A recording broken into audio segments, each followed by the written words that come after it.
Ou um vídeo, eu tava pensando quando eu tô produzindo minhas telas, quando eu tô lendo, principalmente quando eu tô lendo qualquer coisa sobre budismo, eu entro numa energia de outras vidas, sabe? Às vezes eu tento compreender que força que é essa de entender as linhagens quando vai pra rua, dessas vivências, às vezes vivências de outras vidas com sonhar acordado. Sonhar acordado, como se eu tivesse, como a minha alma se estivesse desdobrando para uma outra dimensão, sabe? Nessa hora eu penso assim, que quando o poder da leitura é como se fosse a história não tem fim. Quando o Sebastian tá lendo um livro, aí ele transforma, ele entra para dentro do livro, ele deixa de ser o Sebastian e se torna um Atreio, né? Então o Sebastião é um garoto com o cabelo tigelinha que está lendo um livro. Aí na hora que ele transforma, ele entra dentro da história e se torna um Atreio, né? O Atreio ele tem um cavalo, né? Então ele desmembra com o cavalo, passa por cenários pântanos. Tem uma montanha que é um gigante, ao mesmo tempo que é um gigante, é uma montanha, comedor de pedra, né? Tem um homem de cartola que ele é meio árvore, né? Um homem de cartola meio árvore. Então, eu já até tive um sonho, um insight com esse filme, né, na minha adolescência, que eu sonhei que eu estava dentro desse filme, caindo de um penhasco, né? Mas isso não é o fio da meada, né? Talvez eu estudar qual que é a proporção de um insight seja um pensamento mais elaborado, né? De entender as coisas espirituais, né? Eu acho que quanto mais a gente se torna, lapida o nosso ego, transforma o nosso espírito, a gente caminha para mundos espirituais, mundos astrais que a gente não tinha ido, né? É como se a própria psicanálise fala que quanto mais a gente transforma o nosso sonho, vou dar um zoom ali, ó, na Galeria Costa Amada, onde que eu participei um tempo, assim, né? Hoje em dia tem dois artistas e tal, mas não tô tão intenso, né? Até encontrei com o japonês, o Gregório, aí ele falou que é a Clara e o Thiago Alvim que tá produzindo, né? E acho que começar a refletir sobre um diário, fazer um diário de bordo, talvez vai ser importante para mim, para a cidade, para quem tá vendo, né? De descobrir esses olhares, essas coisas, os caminhos que a gente quer voltar a seguir, os novos caminhos que a gente quer seguir e as manias que a gente quer deixar de lado, né? Talvez isso seja um ponto crucial para pensar não só novas oportunidades, como um manual de vida, né? Que a gente pode criar, né? Fazendo que nossos diários não sejam só de reclamações e dívidas, mas o que a gente pode tirar de bom de outras coisas, né? Nesse sentido a gente pode estudar o que a gente quer para o futuro, né? Que eu acho que estudar sem objetivo não é um meio inteligente né? Acho que a gente tem que ter foco, né? Então, pensando nesse aspecto, esse lado espiritual, de entender quando a gente sai na rua, tudo pode acontecer, de pensar como que a gente quando a gente acorda e a gente lembra do mundo que a gente estava, das pessoas que a gente estava, que a gente não conhecia, mas no sonho a gente conhecia. E quando a gente vem pra matéria, né? Eu não combinei nada com o Glico, mas por que eu ia encontrar com ele, né? Então, nesse sentido, seja um plano de ideia, né? Um plano aéreo, assim. Por que eu sempre encontrava com uma galera em frente ao Pátio Savassi que vendia chaveiro do Naruto?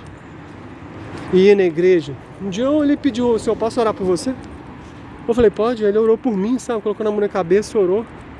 Aí na hora que eu perguntei pra ele, eu posso orar pra você? Não. Eu falei, por que eu não posso orar pra você? Eu tô de boa. Sabe, uma coisa, a cidade ela tem uns desafios que não uns desafios. Não é que a cidade tenta te pregar uma peça. A sociedade do simulacro, ela pode tentar entender o que válvula. Tem gente que vive a sociedade do simulacro Tem gente que vive a válvula de escape, tem gente que cria o fantoche, tem gente que fabrica a marionete e tem gente que persegue o mímico que está seguindo alguém. Entendeu? Se você não entendeu, nem eu. Mas esse é o sentido da arte, né?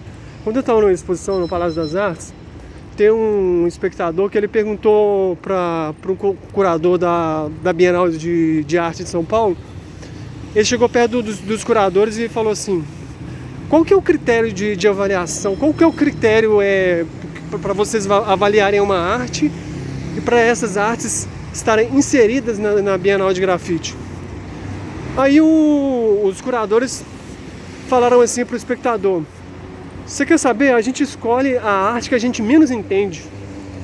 A arte que a gente menos entende, a gente coloca pro público, leva para a galeria para a gente entender junto com o público. Eu penso da mesma forma, sabe? A arte ela não vem só para enfeitar, para deixar tudo bonitinho. Ela veio para deslocar. Ela veio para gerar um terrorismo poético, às vezes, se for necessário, sabe? Então, se a gente está nesse ramo, querendo receber só pinturas, a gente vai continuar na mesmice, sabe? A pintura, a arte não é só pintura, né? Então, todo o estudo de comportamento que a gente lidar com a própria história das profissões, vai lidar com essa inquietude, né? Então, qualquer profissão que às vezes precisa de estar refletida, né? O cinema é arte, mas assim, outras coisas, como que você desloca isso e leva isso para dentro da galeria, né? Talvez isso é um grande desafio para as pessoas que estão no doutorado, no mestrado, lidando com os seus estudos, as suas teses, né? Que são monografias extensas, né? Que vão lidar com antropofagia, né? Com os próprios conflitos de gênero, né? Que a sociedade, conflitos de gêneros, arquétipos e estereótipos, né? Que é o que a sociedade sofre muito com essas coisas, né? Então, aprender a se curar desses arquétipos de gênero pode ser um desafio não só para você, para mim, mas para as pessoas que estão frequentando as escolas, né?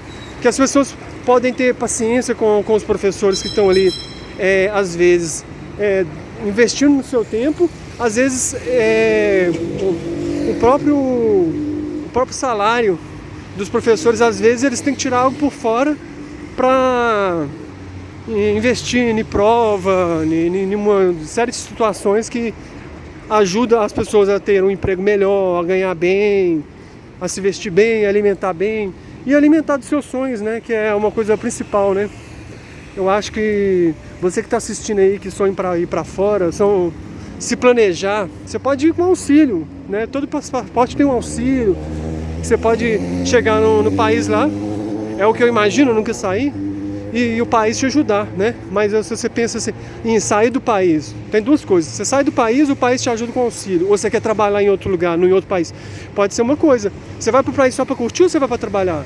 Talvez essa reflexão seja muito importante, de você entender o que você quer dentro do seu investimento, dentro do como que você quer ser visto e como que você quer perceber outras coisas que podem agregar o seu conhecimento, e influenciar as suas referências, a sua bagagem, construir a sua identidade, né, que é o que muitas pessoas estão fazendo com as suas viagens internacionais, né, com os seus trabalhos autorais, tanto de vídeo, cinema, música, comportamento, dança e filme e outras coisas mais. Nessa projeção, muitas coisas deixam de existir. É a mesma coisa de um pensamento, né? Quando você enche sua mente, quanto mais você enche sua mente de conhecimento, naturalmente como se fosse um HD externo. Uma hora você tem que tirar algumas coisas que vai estar pesando dentro da sua memória, que você não vai lembrar mais, que talvez você, aí você lembra de uma coisa, talvez você tem que tirar uma coisa da memória da sua mente para entrar outra, né? Não que a nossa mente seja uma memória RAM de um computador, mas às vezes tem sentido você lembrar de uma pessoa que você não sabe de onde conheceu. Foi o que aconteceu comigo, sabe? Ter encontrado com o D'Artagnan foi tão assim sensacional que às vezes quando eu estava na mostra de inverno de Tiradentes, não foi Tiradentes, não, foi Diamantino, alguém falou assim: D'Artagnan. Aí eu pensava assim, que isso, brother? Eu nunca imaginava que ele seria o D'Artagnan, mas eu percebi nele de algum lugar. Foi o que foi muito importante, foi muito espiritual, né? Hoje em dia a gente encontrou na loja de Magic lá, me falando de umas coisas espirituais. Eu falei assim, velho, não deixa de estudar psicanálise. Tipo assim, você não pode deixar de se perder. Você não pode se perder, porque a saúde mental é muito primordial, não só como todas as saúdes, né?